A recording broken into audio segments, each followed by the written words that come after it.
India నేవీని upgrade చేయడానికి ఒక massive push ఇస్తుంది.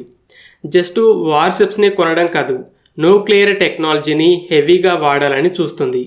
రీసెంట్గా వార్షిప్స్ కోసం న్యూక్లియర్ ప్రొపల్షన్ని డెవలప్ చేయబోతున్నట్టు ఒక ప్లాన్ని బయటపెట్టింది.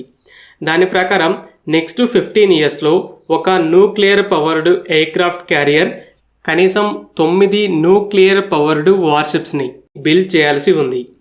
ప్రపంచంలో న్యూక్లియర్ పవర్డ్ సబ్మరైన్స్ని ఆపరేట్ చేసే దేశాలు 6 మాత్రమే: America, Russia, China, UK, France, India. మన దగ్గర ఇప్పటికే 2 న్యూక్లియర్ సబ్మరైన్స్ ఉన్నాయి, మరిన్ని కన్స్ట్రక్షన్లో ఉన్నాయి. అలాగే ఈ 6 దేశాల దగ్గర మాత్రమే ఎయిర్క్రాఫ్ట్ క్యారియర్స్ ఉన్నాయి. అయితే న్యూక్లియర్ పవర్డ్ వార్షిప్స్ విషయానికి వస్తే అమెరికా, ఫ్రాన్స్ల దగ్గరే న్యూక్లియర్ ఎయిర్క్రాఫ్ట్ క్యారియర్స్ ఉన్నాయి.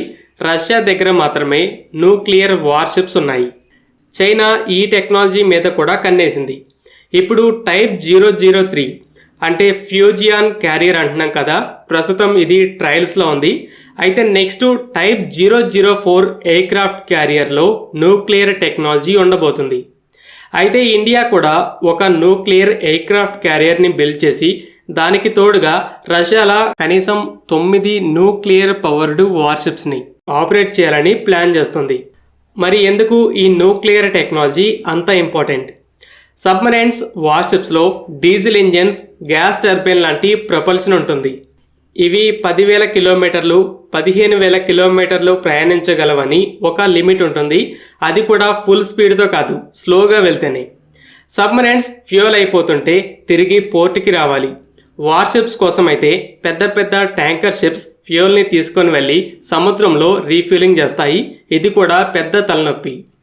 అయితే న్యూక్లియర్ ప్రొపల్షన్లో యురేనియం ఫ్యూయల్ ప్లస్ సముద్రంలో ఉన్న వాటర్తో పవర్ని జనరేట్ చేస్తారు. ఫుల్ స్పీడ్తో వెళ్ళొచ్చు, అన్లిమిటెడ్ రేంజ్ ఉంటుంది. సబ్మరైన్స్ రీఫ్యూలింగ్ కోసం పోర్ట్కి కూడా రావాలి. కాబట్టి న్యూక్లియర్ టెక్నాలజీని తీసుకురావాలంటే ఏ దేశానికైనా న్యూక్లియర్ సబ్మరైన్సే ఫస్ట్ ప్రయారిటీ అవుతుంది, తర్వాత వార్షిప్స్. అమెరికా కేవలం న్యూక్లియర్ సబ్మరైన్స్ని మాత్రమే ఆపరేట్ చేస్తుంది. అలాగే 11 ఎయిర్క్రాఫ్ట్ క్యారియర్స్ కూడా న్యూక్లియర్ ప్రొపల్షన్తోనే రన్ అవుతాయి. ఫ్రాన్స్ దగ్గర ఒక ఎయిర్క్రాఫ్ట్ క్యారియర్ ఉంది, అది న్యూక్లియర్ పవర్డ్. రష్యా దగ్గర present 2 old Kirov class nuclear cruisers ఉన్నాయి. న్యూ లైడర్ క్లాస్ డిస్ట్రాయర్స్ కూడా డెవలప్మెంట్లో ఉన్నాయి. అయితే ఇక్కడ ఇండియా ఒక ఎయిర్క్రాఫ్ట్ క్యారియర్తో పాటు న్యూక్లియర్ వార్షిప్స్ కావాలంటుంది. ఇవి డిస్ట్రాయర్స్ అవుతాయి. న్యూక్లియర్ ప్రొపల్షన్ ఎయిర్క్రాఫ్ట్కి అన్లిమిటెడ్ రేంజ్ ఇస్తుంది, ఫుల్ స్పీడ్తో వెళ్ళొచ్చు. కానీ క్యారియర్ బ్యాటిల్ గ్రూప్లో మిగతా షిప్స్ కన్వెన్షనల్ అయినప్పుడు వాటితో పాటు స్లోగానే వెళ్లాల్సి వస్తుంది. So India full speed, unlimited range ఉండేలా ఒక క్యారియర్ బ్యాటిల్ గ్రూప్ని రెడీ చేయాలని ప్లాన్ చేసింది. ప్రస్తుతం 2 ఎయిర్క్రాఫ్ట్ క్యారియర్స్ ఉన్నాయి.